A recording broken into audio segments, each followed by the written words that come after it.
Sejam todos muito bem-vindos ao Café com Lenda, e a história de hoje é uma história que eu ouço desde criança. E uma das motivações para eu criar vídeos de conteúdos que eu conto hoje é por conta dessa história.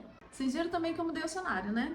Fiquei atrás aqui em casa de um cenário diferente, alguma coisa diferente para trazer, mas assim, tava difícil, aí por fim eu aproveitei algumas coisas antigas que tinha aqui em casa e resolvi montar esse cenário diferente.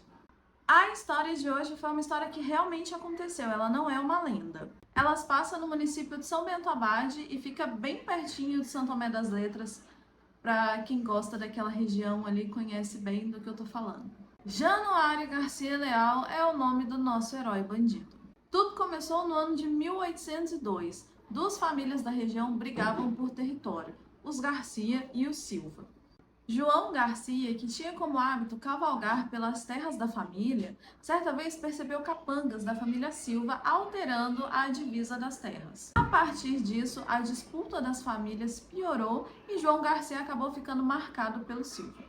Em uma noite, os 7 irmãos da família Silva emboscaram João Garcia na divisa das fazendas. Os Silva amarraram o homem num pé de uma figueira e arrancaram a sua pele enquanto ele ainda estava vivo. Januário, vendo aquilo, sabendo que estava em desvantagem, que não ia dar tempo dele avisar alguém, ficou ali olhando. Tem que ter muito sangue frio para isso, né? Imagina só, você vê o seu irmão ali, sabe, numa situação daquela e... não sei, tem que ter um sangue muito frio para isso. Após o acontecido, o Januário Garcia ainda tentou avisar a capitania de São João del Rei, que era onde ficava o poder judiciário daquela época. Mas o processo era muito lento, podendo até deixar os culpados escaparem ilesos. Esse tipo de pensamento era inaceitável para o Januário. A partir disso aí começa a sede de vingança do nosso herói. Januário decidiu que não descansaria enquanto não vingasse a morte do seu irmão. Contando com a companhia do seu irmão Salvador Garcia Leal e do seu primo Luiz Garcia, Januário deu início à sua caçada. Depois da morte de João Garcia, a família Silva, vendo que a vila ficou muito revoltada com o acontecimento, resolveu vender a fazenda e sair dali. Porém, 2 dos filhos do Silva permaneceram na vila para finalizar a venda da fazenda, entre outras questões burocráticas da época, Francisco e Paulinho. Sabendo disso, Januário aproveitou uma noite em que os 2 irmãos Silva estavam em um bar. Paulino foi a primeira vítima de Januário, seguido por Francisco, que ao escutar o grito do irmão recebeu um tiro certeiro, mesmo tentando escapar. Após a morte de cada um dos irmãos, Januário foi até o corpo de cada um deles, tirou uma das orelhas e colocou em um saco de sal que ele carregava consigo. As mortes seguintes aconteceram no sertão mineiro, onde 2 dos irmãos se escondiam. Depois de muito viajar e perguntar sobre a família do Silva, Januário recebeu uma informação de uma fazenda em que iria acontecer o casamento de 2 irmãos que vieram do sul de Minas, Antônio e Joaquim Silva. Coincidência?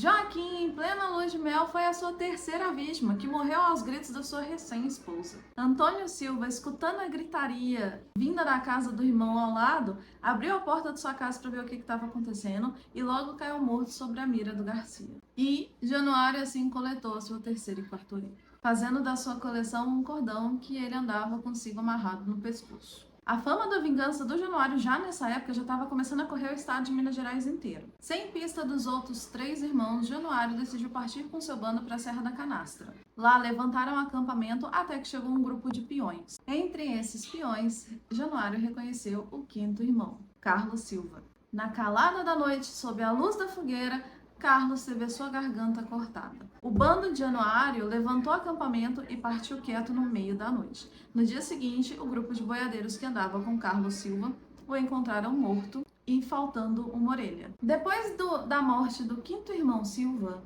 Januário começou a vagar pelos cantos de Vila Rica, que é a atual Ouro Preto.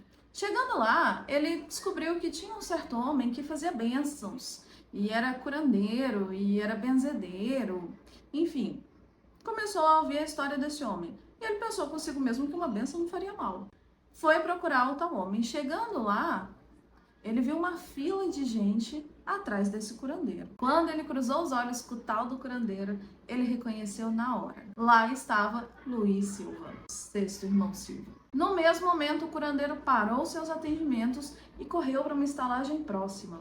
Mal sabia ele que Januário estava atrás dele, inclusive hospedado no mesmo lugar em que Luiz Silva estava. Luiz Silva, por sua vez, já tinha uma intenção de tentar matar Januário, mas durante a noite, quando ele tentou entrar no quarto do Januário para executar tal feito, Januário cortou a garganta com sua faca. E assim, Januário recolhe a sua sexta orelha. Anos depois da sexta orelha recolhida, Januário resolveu dispersar do seu bando. Durante esse meio tempo, o ex-fazendeiro Garcia havia mudado muito. Tinha deixado seu cabelo crescer, estava com a barba bem grande e estava muito magro, porque ele estava comendo e bebendo apenas as coisas que a natureza oferecia, que eram frutos da mata e água somente de rio e riacho. No meio das andanças nos arredores do Vale do Jequitinhonha, Januário viu um velho casebre. Vendo a situação do Januário, o morador da casa convidou o homem para entrar, comer alguma coisa e descansar. Passada uma noite, no dia seguinte, Januário estava arrumando suas coisas para ir embora, quando o homem pediu para ele ficar.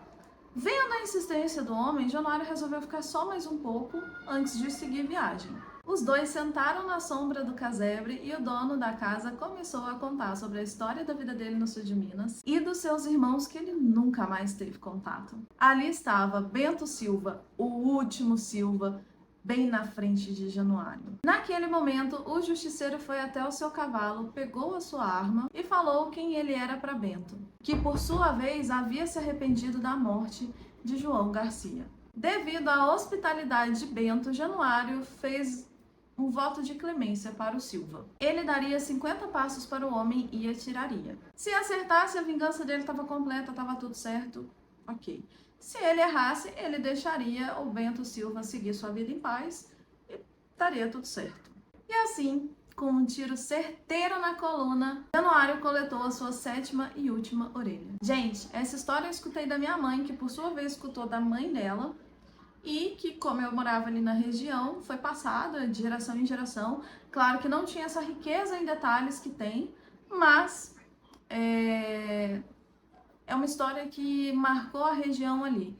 Quem vai em São Bento Abade, vê ali na praça principal as estátuas, né, que foram feitas em relação à história, tanto dos 7 irmãos Silva quanto dos irmãos Garcia, né? E em cada estátua tem lá como que foi a morte. A figueira onde foi o acontecido tá bem na entrada da cidade, mas o acesso é horrível. É tipo a estrada e um barranco e você não tem muito onde parar o carro. Então, assim, quem for conhecer, eu não sei nem que dica que eu dou, porque realmente o acesso é bem ruim. Mas a figueira ainda tá lá, é um ponto turístico da cidade e quem puder vá lá conhecer. E se você gosta dessas histórias brasileiras, dessas lendas, desses contos, me segue nas redes sociais e como uma boa dona de canal de YouTube, eu sou obrigada a pedir para vocês curtirem e se inscreverem no canal, porque me ajuda a criar novos conteúdos para vocês, a fazer novos vídeos, a alcançar mais pessoas que podem trazer mais histórias aqui pra gente. E vem comigo que esse Brasil é muito grande, tem muita história para contar e eu quero saber de todas. Por hoje é isso, beijos e até a próxima.